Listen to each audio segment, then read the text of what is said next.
గెలుపు పొందే వరకు అలుపు లేదు మనకు. Welcome to Obulesh education. Free online class అందిస్తున్నటువంటి మా ఈ ఛానల్ను మీ స్నేహితులకు, మీ మిత్రులకు, మీ అభిమానులకు షేర్ చేయండి. మరియు ఇటువంటి క్లాసులు మరెన్నో మీ నోటిఫికేషన్ రూపంలో పొందాలంటే వెంటనే మా ఈ ఛానల్ను సబ్స్క్రైబ్ చేయండి. మనము 5 పార్ట్లలో 5 భాగాలలో దశాంశ భిన్నాలకు సంబంధించినటువంటి అంశాలను కూలంకషంగా మనం చర్చించాం. మరి దానికి సంబంధించినటువంటి ప్రశ్నలు, జవాబులు కాంపిటేటివ్ ఎగ్జామ్లో పాయింట్ ఆఫ్ వేలో అడిగే విధానాన్ని గురించి మనం సవివరంగా చర్చించుకుందాం, నేర్చుకుందాం. ముందుగా మనము దశాంశ భిన్నాలు మరియు భిన్నాలు అనే టాపిక్కు సంబంధించినటువంటి ప్రశ్నలు ఎలా అడుగుతాడు, దానికి సంబంధించినటువంటి సమాధానాన్ని మనకిచ్చినటువంటి తక్కువ సమయంలో ఎలా దాన్ని రీచ్ చేయాలనేటువంటిది మనం నేర్చుకుందాం. ముందుగా ఇక్కడ మనకు ఇచ్చినటువంటి భిన్నాలు, దశాంశ భిన్నాలు అనే టాపిక్లో మొదటి ప్రశ్నను మనం గమనించినట్లయితే ఏంటయ్యా మొదటి ప్రశ్న అంటే, ఈ క్రింది భిన్నాలలో అపక్రమ భిన్నం ఏది? ఈ క్రింది భిన్నాలలో అపక్రమ భిన్నం ఏది అంటే, మనము భిన్నాలు అనే టాపిక్లో భిన్నాల యొక్క రకాల గురించి మనం నేర్చుకున్నాం. అందులో భిన్నాల రకాలలో మొదటి రకం వచ్చేసి క్రమభిన్నం అయితే, రెండవ రకం వచ్చేసి అపక్రమ భిన్నం. మరి అపక్రమ భిన్నం అనే దాని గురించి మనం కొద్దిగా వెనక్కి వచ్చినట్లయితే, ఏంటి అపక్రమ భిన్నం అంటే, లవం విలువ పెద్దదిగా ఉండి హారం విలువ చిన్నదిగా ఉంటే అటువంటి భిన్నాలను అపక్రమ భిన్నం అంటారని మనం గత క్లాసులో నేర్చుకున్నాం. అపక్రమ భిన్నం అనగా లవం విలువ పెద్దదిగా ఉండి హారం విలువ చిన్నదిగా ఉంటే అటువంటి భిన్నాలను అపక్రమ భిన్నం అంటారు. సో ఇక్కడ మొదటి ఆప్షన్లో మనం గమనించినట్లయితే 1/3. మరి ఇక్కడ లవం విలువ చిన్నది, హారం విలువ పెద్దది కాబట్టి మొదటి ఆప్షన్ అనేది మనకు ఇచ్చినటువంటి ప్రశ్నకు సరైనటువంటి సమాధానం కాదు. కాబట్టి దీన్ని రాంగుగా తీసుకోవచ్చు. నెక్స్ట్ మనకు మూడో ఆప్షన్ 3/1/2 అనగా ఈ సమాధానం వచ్చేసి మనకి ఇచ్చినటువంటిది మిశ్రమ భిన్నం ఇచ్చినాడు. మిశ్రమ భిన్నాన్ని మనము అపక్రమ భిన్నంగా మార్చవచ్చు. సరే, ఇక్కడ డైరెక్ట్గా మనకు మిశ్రమ భిన్నం ఇచ్చినాడు కాబట్టి ఇది కూడా ఆన్సర్ అనేది తీసుకోకపోతే, నెక్స్ట్ మనకు సి ఆప్షన్ ఎన్నుకున్నట్లయితే 5/3.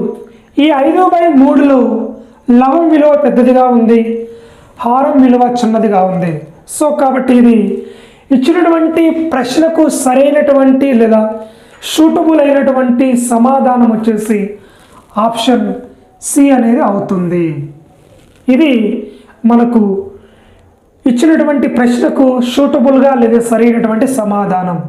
ఇక్కడ అపక్రమ భిన్నం వచ్చేసి 5/3 అనేది అవుతుంది.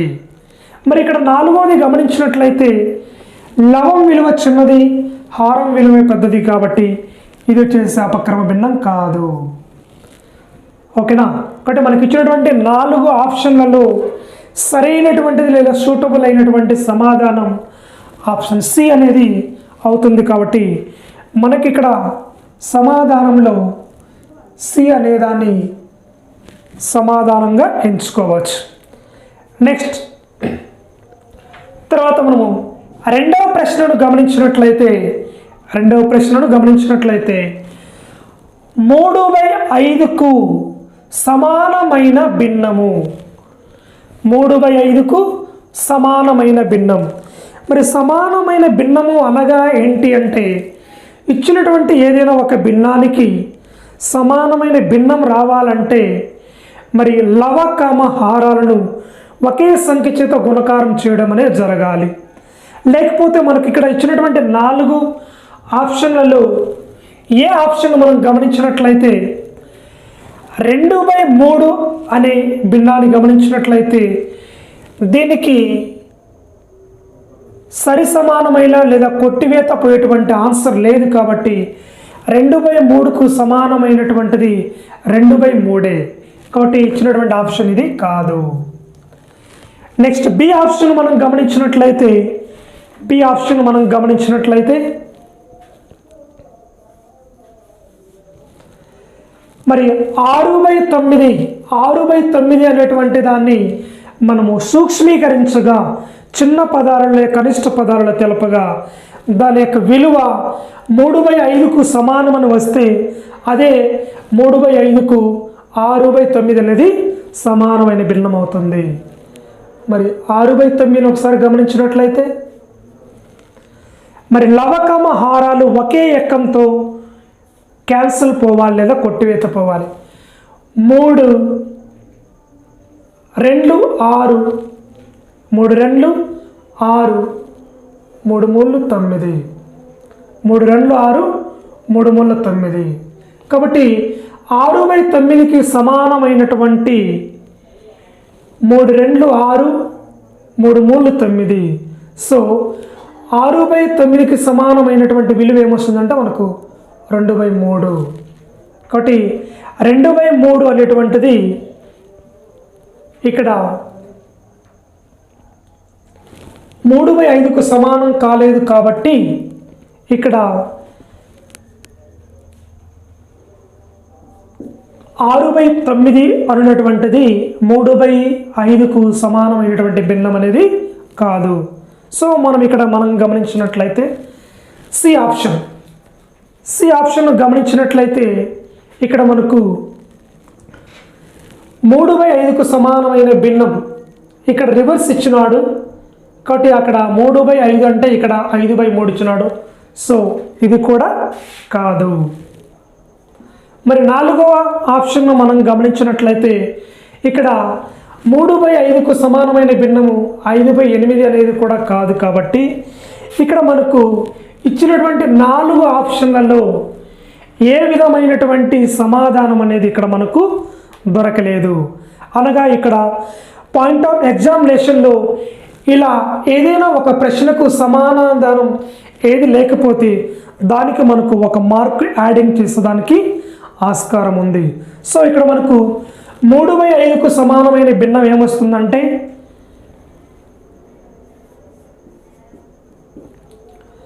2తో గుణకారం చేసినట్లయితే 2 3 6 2 5 10 కావచ్చు. 3 3 9 3 5 10 కావచ్చు. 3 4 12 3 5 15 కావచ్చు. ఇటువంటి సమాధానం అనేది మనకు 3/5కు సమానంగా ఉంటుంది. సో తర్వాత ఇక్కడ మనం గమనించినట్లయితే మూడవ ప్రశ్నను మనం గమనించినట్లయితే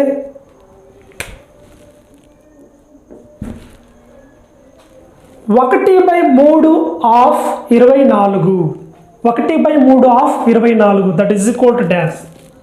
అంటే ఇక్కడ ఏంటంటే ఈ ప్రశ్న 1/3ను 24 చేత గుణించగా ఆఫ్ అనగా ఓఎఫ్ ఆఫ్ అనగా గుణకారం గుర్తు అని అర్థము. ఆఫ్ అనగా గుణకారం గుర్తు అనగా ఇక్కడ 1/3 ఆఫ్ 24 అనగా 1/3ను 24 చేత గుణకారం చేస్తే వచ్చే విలువ ఏంటి అనేది ఇక్కడ ప్రశ్న. మరి ఇక్కడ గమనించినట్లయితే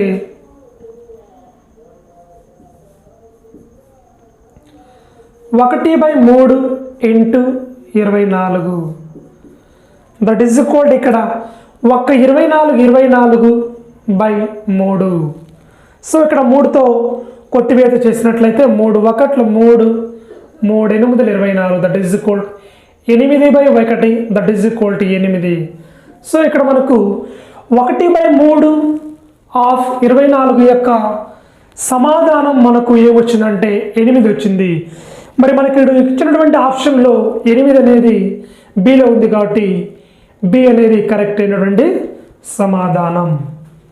సో ఇక్కడ మనకు ఏ అనేది కాదు, సి అనేది కావు, డి అనేది కావట్టు.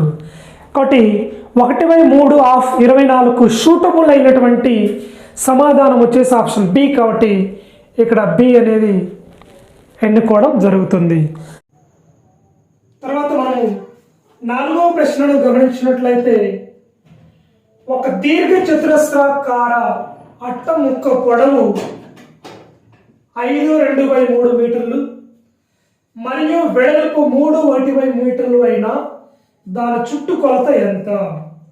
ఇక్కడ మనకు దీర్ఘ చతురస్రాకార, మరి ఇక్కడ దీర్ఘ చతురస్రాకార అంటే మనకు పొడవు వెడల్పు అనేవి ఉంటాయి. మరి ఇది ఒక దీర్ఘ చతురస్రాకారం అనుకుంటే దీని యొక్క పొడవు ఎల్ ఈక్వల్ మనకు ఎంత ఇచ్చినాడంటే 5/2/3. మరి మనకు వెడల్పు బి ఎంత ఇచ్చినాడంటే మనకు బి విలువ 3/1/3. మరి ఇచ్చినటువంటి రెండు విలువలు పొడవు కావచ్చు, వెడల్పు కావచ్చు, మిశ్రమ భిన్నంలో ఇచ్చినాడు కాబట్టి దాన్ని మనం అపక్రమ భిన్నంలోకి మార్చుకోవాలి. మరి అపక్రమ భిన్నంలోకి మార్చుకోవాలి అంటే ఇక్కడ 5/3 15 ప్లస్ 2 17/3. అదేవిధంగా వెడల్పును 3/3 9 ప్లస్ 1 10/3. సో ఇక్కడ మనకు చుట్టుకొలత, దేని యొక్క చుట్టుకొలత? దీర్ఘ చతురస్రాకారపు చుట్టుకొలత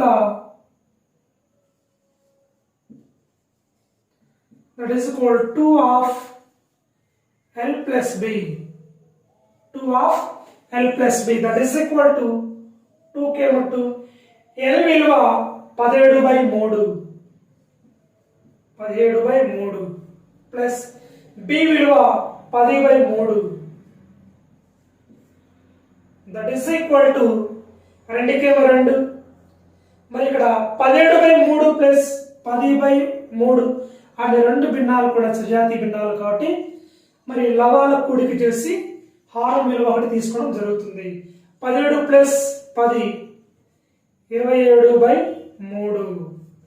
మరి ఇక్కడ 3 1 3 3 9 27 that is equal 2 × 9 that is equal to 18. So ఇచ్చినటువంటి ఒక దీర్ఘ చతురస్రాకారపు అట్ట ముక్క పొడవు 5/2/3 మీటర్లు అయితే దాని యొక్క వెడల్పు 3/1/3 అయితే దాని యొక్క చుట్టుకొలత మనకు సమాధానం ఏమొచ్చిందంటే 18 అని వచ్చింది. సో ఇక్కడ మనకు సరైనటువంటి సూటబుల్ అయినటువంటి సమాధానం ఆప్షన్ సి అవుతుంది.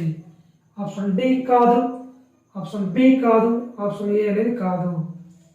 నెక్స్ట్ తర్వాత మనము 5వ ప్రశ్నను గమనించినట్లయితే 18 divided by 3/4 18 divided by 3/4 that is equal ఎంత?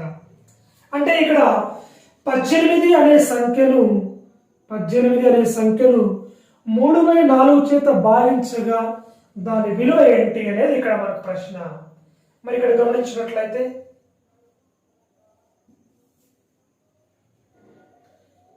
18 డివైడెడ్ బై 3/4.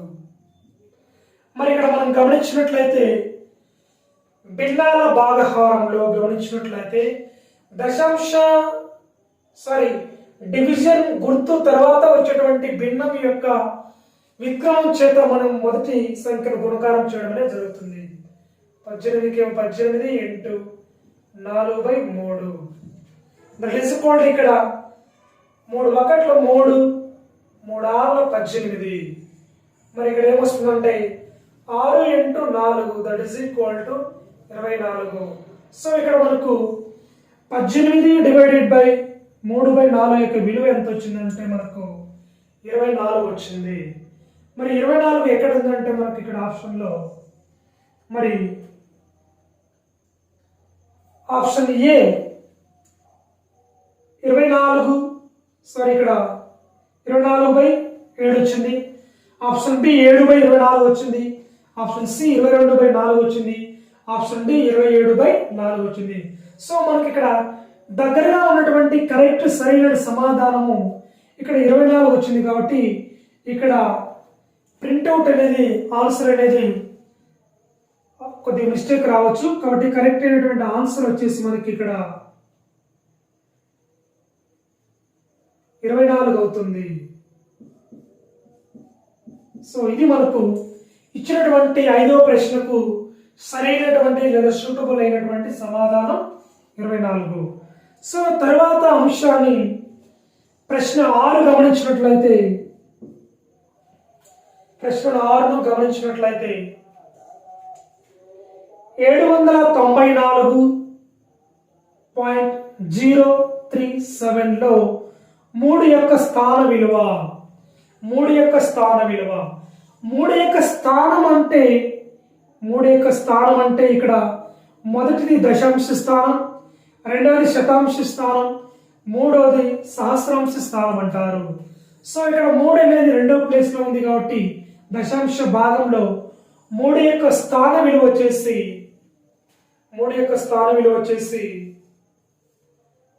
3 ఇంటూ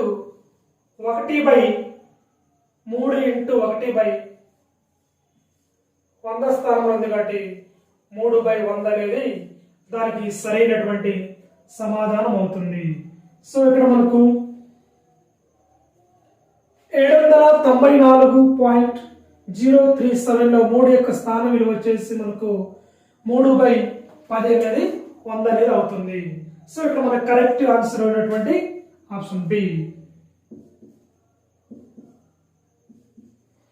నెక్స్ట్ తర్వాత 7వ ప్రశ్నను మనం గమనించినట్లయితే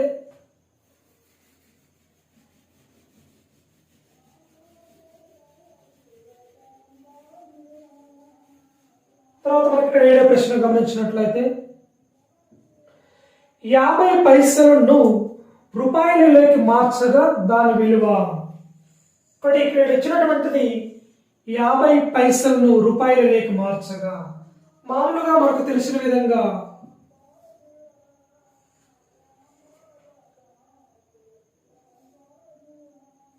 100 పైసలు ఇజ్ ఈక్వల్ టు 1 రూపాయి. 100 పైసలు ఇజ్ ఈక్వల్ టు 1 రూపాయి. మనకి ఇక్కడ 50 పైసలు అన్నాడు కాబట్టి ఇక్కడ 1 పైసా ఇజ్ ఈక్వల్ టు ఏమొస్తుందంటే రూపాయి 1/100. మరి 1 పైసా ఇజ్ ఈక్వల్ టు ఏమవుతుందంటే మనకి ఇక్కడ 1/100 అవుతుంది. మనకి ఇక్కడ ఇచ్చినటువంటిది 50 పైసలు కాబట్టి 50కేమో 50 రాస్తాం. ఇక్కడ పైసలు దట్ ఈస్ ఈక్వల్ టు 50కేమో 50. ఇక్కడ పైసలు అనే స్థానంలో మనకు 1/100 రాయడం జరుగుతుంది. 1/100 రాయడం జరుగుతుంది. సో ఇక్కడ మనం గమనించినట్లయితే 51 52 100 దట్ ఈస్ ఈక్వల్ టు ఏమవుతుందంటే మనకు 1/2. మరి 1/2 విలువ ఏమవుతుందంటే 0.5 అవుతుంది. సో ఇక్కడ 0.5 అనేది మనం రూపాయలనే కన్వర్ట్ చేస్తాం కాబట్టి రూపాయి యొక్క సింబల్ ఇది అవుతుంది. కాబట్టి మనకు కరెక్ట్ అయినటువంటి సమాధానం ఆప్షన్ ఏ కాదు, ఆప్షన్ బి అనేది కరెక్ట్ అయినటువంటి సమాధానం అవుతుంది. ఇది మనకు 50 పైసలను రూపాయలకి మార్చగా వచ్చేటువంటి సమాధానం. నెక్స్ట్ మనకు 8వ ప్రశ్నను గమనించినట్లయితే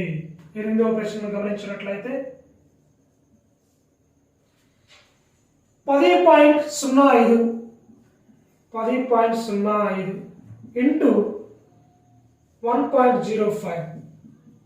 మరి ఇక్కడ ఇచ్చినటువంటి 2 దశాంశ సంఖ్యలు కాబట్టి వీటిని మొదటగా దశాంశ భిన్నాలుగా మార్చాలి. మరి దశాంశ భిన్నాలుగా మారిస్తే దశాంశ బిందువు తర్వాత 2 స్థానాలు ఉన్నాయి కాబట్టి 100 ఇంటూ 105/100 అవుతుంది. సో ఇక్కడ మనం గమనించినట్లయితే 1000ని 5 ఇంటూ 105ను గుణకారం చేసినట్లయితే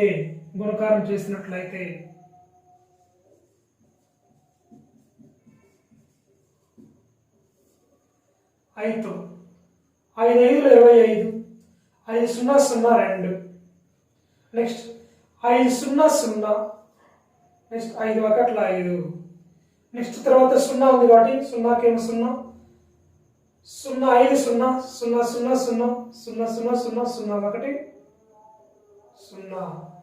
నెక్స్ట్ మనకు 1తో గమనించినట్లయితే ఒక్క 5 5, ఒక్క 0 0, ఒక్క 0 0, ఒక్క 1 1.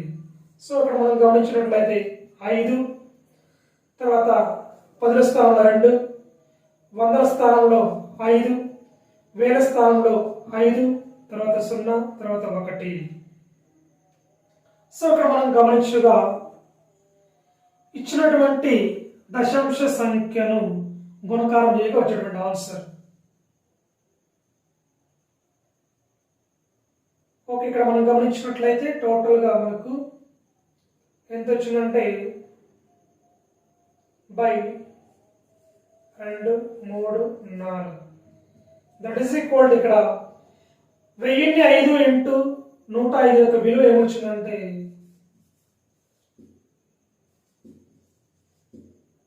బై, ఇక్కడ దీని యొక్క విలువను గమనించాలంటే మనకు 1 పక్కన 4 సున్నాలు ఉన్నాయి కాబట్టి దశాంశ బిందువు అనేది కుడివైపు నుంచి ఎడమ వైపుకు, సారీ ఇక్కడ మనం గమనించినట్లయితే కుడివైపు నుంచి ఎడమ వైపుకు ఎన్ని స్థానాలు జరుగుతుంది? 4 స్థానాలు. సో ఇక్కడ మనకు కరెక్ట్ అయినటువంటి ఆన్సర్ వచ్చేసి మనకు ఏమొస్తుందంటే 10.5525 అనేది అవుతుంది. సో ఇక్కడ మనం గమనించినట్లయితే 10.05 ఇంటూ 1.05కు సరైనటువంటి సమాధానం మనకి ఇక్కడ ఏం లేదు కాబట్టి ఇక్కడ మనకు ఈ ప్రశ్నకు సరైనటువంటి సమాధానం మనకు ఆప్షన్లో ఇవ్వలేదు కాబట్టి మనకు ఒక మార్కింగ్ వచ్చేదానికి ఆస్కారం ఉంది. సో ఇక్కడ మనం గమనించినట్లయితే 4వ ప్రశ్నకు ఆన్సర్ వచ్చేసి మనకు సి కాబట్టి ఆప్షన్ సి. మరి 5వ ప్రశ్నకు ఆన్సర్ ఆప్షన్ ఏ కాబట్టి ఏ తీసుకోవడం జరుగుతుంది. 6వ ప్రశ్నకు సరైన సమాధానం బి కాబట్టి ఆప్షన్ బి. 7వ ప్రశ్నకు సరైన సమాధానం బి. తర్వాత 8వ ప్రశ్నకు సరైన సమాధానం లేదు కాబట్టి డాష్. తర్వాత 9వ ప్రశ్న మనం గమనించినట్లయితే 9వ ప్రశ్న 123/1000, దట్ ఈస్ ఈక్వల్ ఇక్కడ ఒక సంఖ్యను 1000 చేత భాగహారం చేసినప్పుడు దశాంశ బిందువు అనేది కుడివైపు నుంచి ఎడమవైపు 3 స్థానాలు వస్తుంది. అక్కడ ఇక్కడ లేదు కాబట్టి 0.123 అనేది అవుతుంది. సో ఇక్కడ మనకు ఆప్షన్ సి, ఆప్షన్ ఏ కాదు, ఆప్షన్ బి కాదు, ఆప్షన్ డి కాదు. సో ఇక్కడ మనకు సరైనటువంటి ఆన్సర్ సూటబుల్ గా మనకు సి ఉంది కాబట్టి ఆప్షన్ సి అనేది వెళ్ళుకోవడం జరుగుతుంది. మరి చివరిగా మనం గమనించినట్లయితే మనము 10వ ప్రశ్న గమనించినట్లయితే 1.47 ప్లస్ 1.50 ప్లస్ 0.7 ల మొత్తం ఎంత? ఒకటి 1.47, తర్వాత 1.50, తర్వాత 0.7, ఇక్కడ ఏం లేదు 0. మరి రెండింటిని ప్లస్ చేయగా ముందుగా 7 ప్లస్ 0 ప్లస్ 0 7, 4 ప్లస్ 5 9 ప్లస్ 7 16.3 వస్తుంది. సో ఇక్కడ మనకు సరైనటువంటి సమాధానం ఆప్షన్ ఏ అవుతుంది. ఆప్షన్ బి కాదు, ఆప్షన్ సి కాదు, ఆప్షన్ డి కాదు. ఇది మనకి ఈరోజు భిన్నాలు, దశాంశ భిన్నాలకు సంబంధించినటువంటి కాంపిటేటివ్ ఎగ్జామినేషన్లో అడిగే ప్రశ్నలు మరి దానికి సంబంధించినటువంటి సమాధానం ఎన్నుకునే విధానం.